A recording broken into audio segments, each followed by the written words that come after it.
students of Ghana Christian International High School, and we urge you all to subscribe to HisGov TV. Thank you. Hello there, you are welcome to HisGov TV. Before we begin with today's discussion, I would like to remind you to subscribe to the channel if you have not done so.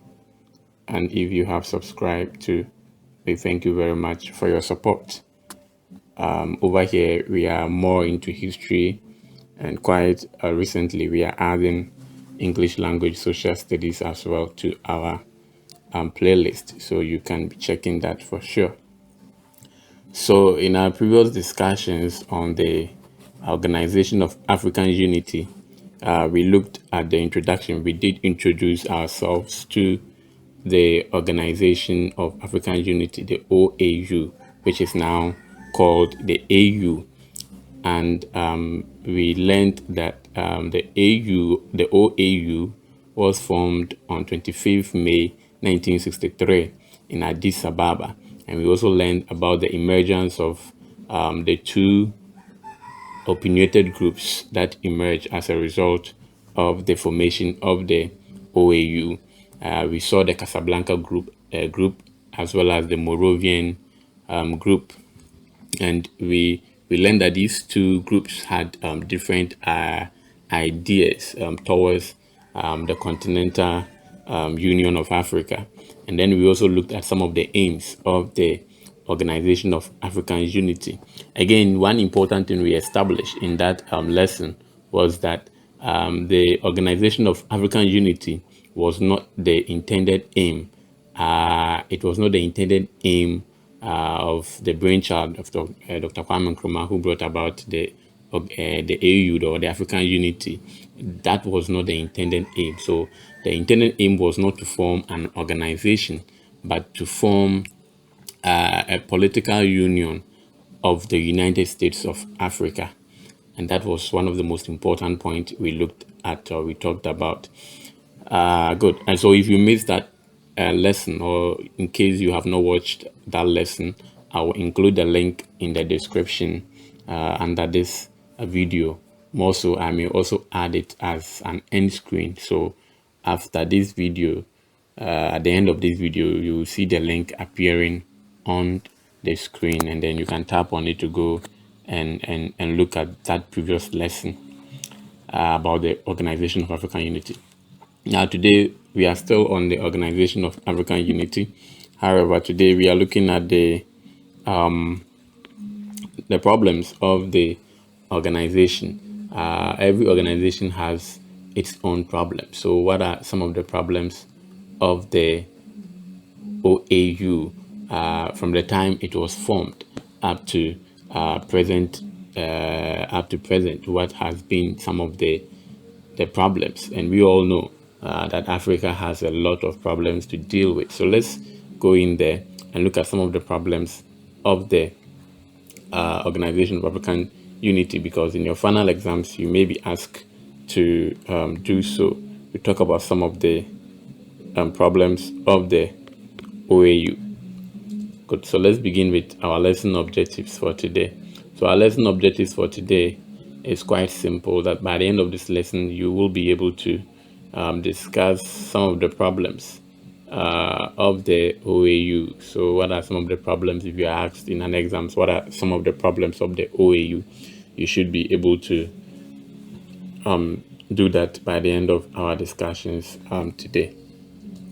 So let's begin with some of the problems of the OAU. Now, one of the main problems of the OAU at the time of its formation and even today has to do with colonial heritage. Okay, colonial heritage. Now, Africa, or the African continent at a point in time, was colonized by European countries.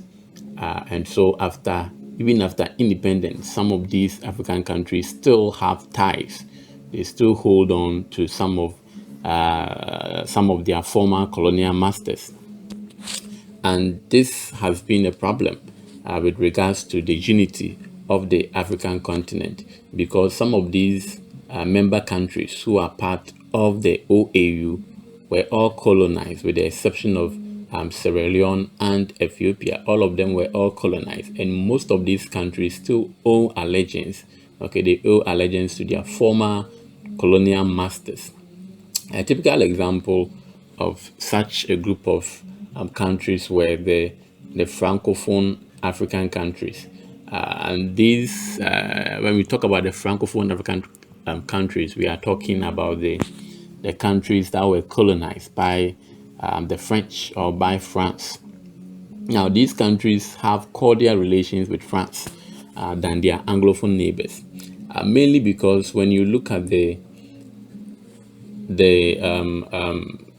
the colonial policy of the French, and that has to do with the assimilation policy, you realize that the idea about that policy was to assimilate the African into the French culture, and country. And so there was even a time that if you could do everything French, you were given a citizenship. You become a citizen of France. Now, after independence, or during the time, during the struggle for independence, these Francophone countries signed onto certain agreements that the French gave them before they were granted independence.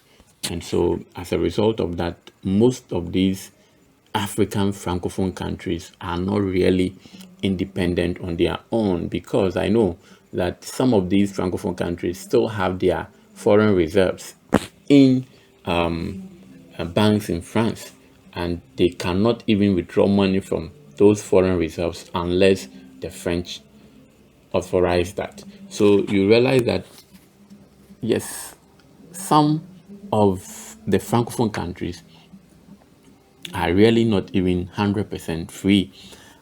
More so, the colonial tactics of divide and rule also have made people or leaders in Francophone African to see leaders or people in Anglophone countries where the countries that were ruled by the English, to see themselves as not equal. You recall how the divide and rule tactics are being used. You realize that it makes them to see not themselves as equal or as the same people, mainly because they speak French and then the Anglophone countries speak English. So that also becomes a big problem. And so this has reduced the loyalty to the OAU. So very often when the OAU comes with a policy, it becomes very difficult because some of these Francophone countries must get the authorization from France, and there is no way the French is also going to authorize such unity, and that has been a big problem for the OAU, and even a reason why the OAU has not been able to achieve its intended purpose, and that is the United States of Africa, where all the African countries are going to be united as one country. The African continent is going to be one country, and the various countries within the continent become states, and each of these states are going to be independent, autonomous on their own.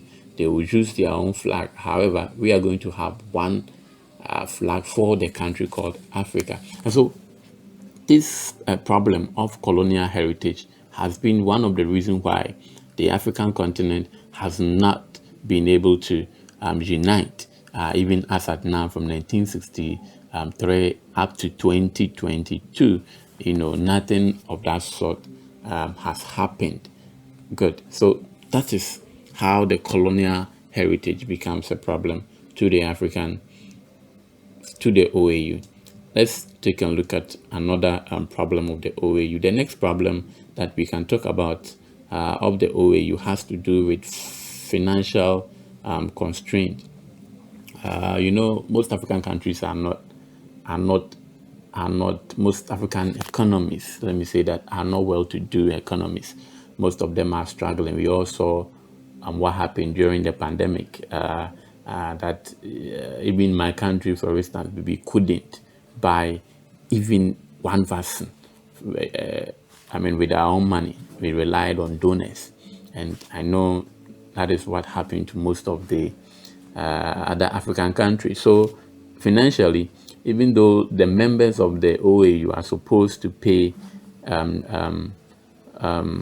dues to the organization, however, some members are feeling reluctant, okay, to pay their assessed contribution, and that puts a lot of financial burden on the organization. So the problem is that the OAU now will lack fund in trying to implement some of her policies. Some of the policies of the OAU are sometimes put on hold because of the fact that they don't have the money to implement them. So how do you then implement them? So it's a big problem. It's a big problem for the African states. I recall the EU, that is the European Union, after the pandemic, or it even after the pandemic, in the course of the pandemic, I realized that they had given their member states quite huge sum of money, interest-free loan. That's the European Union I'm talking about. Interest-free loan, huge sums of money to revive their economies, which were hard hit by the COVID pandemic. But same cannot be said about the OAU, because the OAU lacks fund to do that. Good. So let's look at the next of the problems. So the next problems of the OAU also has to do with political instability in African countries. There has been a continuous change of leadership, especially through military coup d'etats, and this has been one of the biggest problems of the OAU. Military coups in most sub-Saharan African countries are really affecting the the the the workings of the OAU.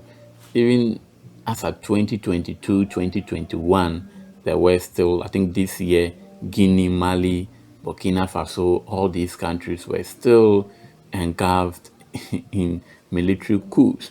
And one of the problem about this military coup was that mostly when these military coups come in, when these military leaders come in, for instance, there has been an agreement already with the civilian ruler, with the previous civilian ruler. Whenever new leaders come in there, you realize that they are not clue. They don't have any clue to the agreement which had been agreed upon, and some of them decide not to abide by some of the agreement which had previously been agreed upon by their civilian president, and that becomes a very, very, very, very big problem for the OAU. Now, these countries were not and have not been able to implement some of the decisions of the OAU because they had internal political problems to solve, and in a situation where they have to also implement some AU policies or measures, these countries are not able to do so. Why? Because they don't have the favorable environment, because their country has been involved in a military coup. So the first thing on their mind is trying to stabilize the country, the political atmosphere, before even thinking of whatever the AU has for them. And so that has been a very, very big problem for the OAU going forward. And like I said, even today, presently, 2022, we are still experiencing military coups in some West African countries like Guinea, Mali, and Burkina Faso. And all these issues are really affecting the workings of the OAU. All right. the workings of the OAU. Before I even move to the next point, let me say this with regards to a political instability. What happened in Libya was also a problem of political instability. When the West decided to overthrow Muammar Gaddafi for reasons that we up till now we still don't understand. That was also a very big blow to the the AU. So you see that foreign interference has also become a problem in the OAU. Okay, foreign interference is also a very big problem in the OAU, and that I would say is a military coup attempt. And so today, Libya, just imagine Libya. Do you think that the state of Libya is suitable for the implementation of any any OAU, decision? I don't think the state of Libya today is suitable for that. They are thinking of how to form a government, of course, rather than to think about AU. So let's look at the next problem, was that of the border disputes. Most of these African countries also had issues with border. It's very ironic, because these are a group of people on the same continent who are trying to unite and become one country, have one president, have one currency, have one military, have one, of course, president, and all of that. And these same countries are here fighting over border. So you see how difficult it is for these countries to unite. And this has led to many civil wars, even in some of these countries. So border disputes, for example, Nigeria and Cameroon over the Bakassi Peninsula. So Nigeria and Cameroon were fighting over the Bakassi Peninsula, and these two countries will still go to the AU summit. They go and sit down, and you think they will be talking about unity, uniting uniting their countries together when they are fighting over border. Algeria and Morocco also had the same issue, the same as Somalia and Ethiopia. Okay, and all these border disputes have had a major blow, on the workings of the OAU, because, like I said, do you think these, leaders of these countries would go and sit down and say we are uniting our country? They themselves, they are fighting over border disputes, and I won't blame them much, but it's all these are colonial heritages, all right. But it is up to us as Africans to also liberate our mind of that, because Africa was not divided. There was nothing like border. People were moving up and down from the continent, so there was nothing like border. So I think our leaders should be up and doing and stop all these border issues, because we are all one people, we are all one African, one country, black. When we go outside Africa, we are considered as one people.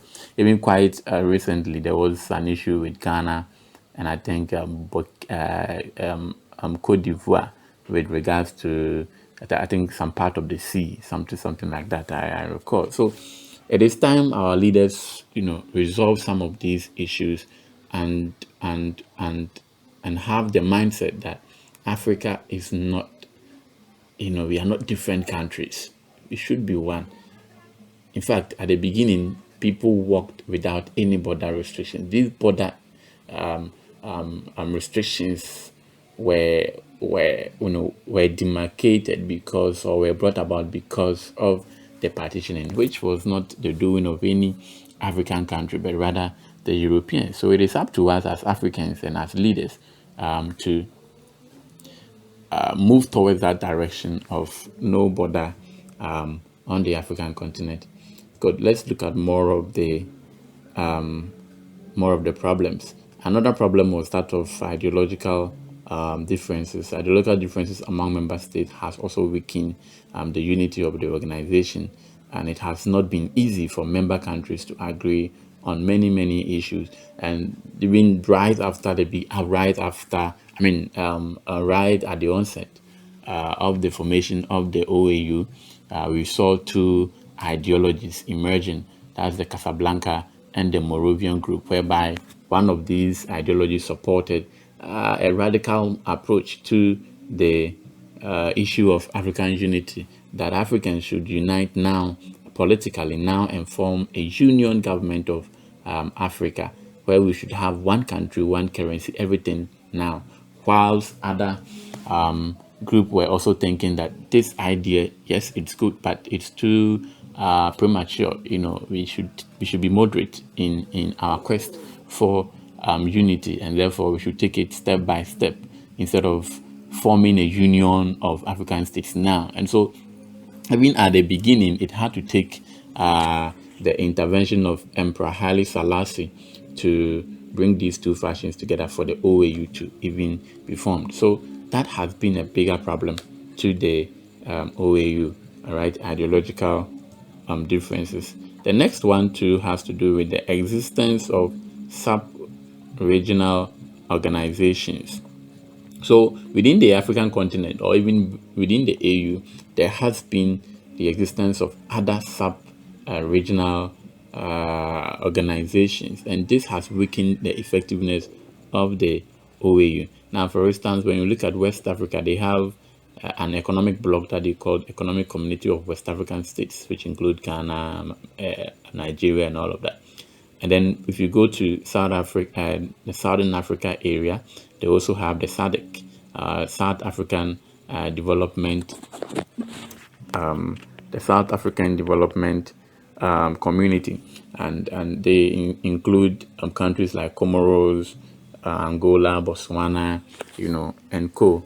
And these sub-regional organizations are aiming to unite their blocks economically. One important thing about the ECOWAS is for them to unite the bloc economically, and this is the same aims. This is one of the aims of the OAU. And so, if we are forming another sub-regional, organization with the same aim as the OAU, then what is the purpose of the OAU? So you see that some of these sub-regional blocks have their own policies, which is almost the same as that of the OAU. So why don't all these policies come together for the whole of the African continent, instead of it being for only the West African bloc or people in South Africa? And even if you go to East Africa, they also have an economic bloc. Okay, so member countries, of course, that belong to these organizations faced divided loyalty. Okay, because there are so many things. You go here, they tell you that. You go to AU meetings, you go to OAA, OAU meetings, they tell you this. You go to ECOWAS, they tell you that. So, almost the same thing, but just divided. Okay, so these people should come together and even abolish all these sub-regional communities. The next problem of the OAU has to do with standing army. The OAU has no standing army, and that is one of the big problems. Nkrumah proposed during his time of the OAU, he proposed that a military should be organized for the African continent, where we will have an African High Military Command. And this was suggested by Nkrumah, whereby the whole of the African continent is going to have one military station to control or to protect the borders of Africa. And this organization has and had no standing army to resolve major conflicts on the continent. There are so many conflicts which had gone wrong.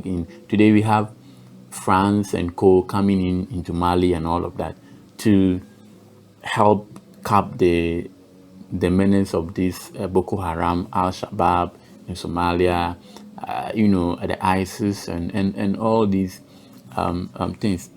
It looks like Africa, we can't handle things on our own, being it military, economic wise, anything. We always need the intervention of the West. If not, we cannot. And that has been a problem. And that has been a problem. Let me use the Libya as an example. You saw how France and the UK, came in with planes to bomb Libya, an independent and sovereign state. I don't know what Gaddafi was doing wrong, but I don't think he was doing anything wrong, because during Gaddafi's time, people in Ghana who were being praised as a democratic country, people in Ghana who moved from Ghana, walked through the desert just to go to Libya. And lo and behold, when they get to Libya, they are able to send money to their relatives here in Ghana. But Libya was considered as a tyrannic state, an autocratic state. But what has that? What has that got to do with the lives of the people? Governance is all about. It should be about improving the life of the people, the living standards of the people. How is the living standards of the people? Okay, the minimum wages per day. That is what governance is. Should be measured. Governance should not be measured in the sense that how many elections do you have in 10 years? How many elections do you have in 20 years?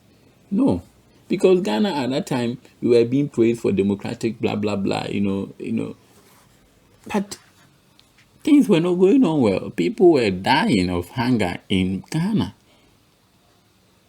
But Libya, they were not, voting. And so, the West will brand them. But hey, all these were propagandas. Gaddafi was doing a lot for the African continent. He was the main man, who was spending the resources of Libya on Africa, making sure that the African continent unite. And that was the reason why he was killed by these Europeans, because he was actually planning of bringing in a new currency for the African continent. He was the one who was trying to implement all that Nkrumah, had wanted for the African continent. And they killed him because of the AU. They didn't kill him because of anything. Not because he was whatever, blah, blah, blah, blah. They didn't kill him because of anything. Okay? And it's so sad. It's so sad that African countries watched on, whilst an independent sovereign state on their continent was being attacked by another sovereign country. How dare you send planes from here to go and overthrow a monarch? Then they should go to, how do you call it, these countries, Philippines, those countries with monarchs. They should go there and kill all their, and overthrow all their kings and tell them that they should allow democracy to take place. But hey, it was sad that Africa had no standing army to defend Libya. And so they said they were going there to install democracy, peace. Today, is Libya peaceful? Ask yourself, since they overthrew Gaddafi, has Libya been peaceful? He was even the man who forged the countries together. Now that he's not there, you see how the Libyan country is now fragile. Now it's now shared among rebel groups and all of that. Let's look at the last one. Linguistic differences was and is also a problem of the AU. Some of these African countries speak English, French, and Portuguese and Arabic. And most of these African countries spoke the language of their colonial masters. And very often, during the colonial times, they were made to feel that they were not of the same people. So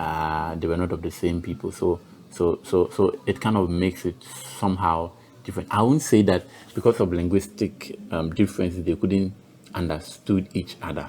They could understood each other because they have translators. But one thing about this linguistic difference, that it made Africans feel that they were of different origin, different background, But hey, like I always say, when you travel outside the world, you are an African and you will continue to be an African despite whatever you speak. Good. So today's discussion has been quite quite lengthy because there are so many problems that the African continent must look at, and that is why I decided to make somehow it lengthy.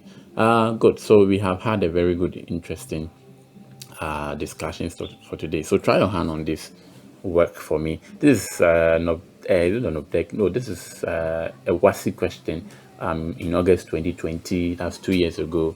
5 problems of the Organization of African Unity, and that is what we have just done right now. I know you'll be able to do that when you come across this question. Have a nice day, and subscribe to the channel. Bye bye.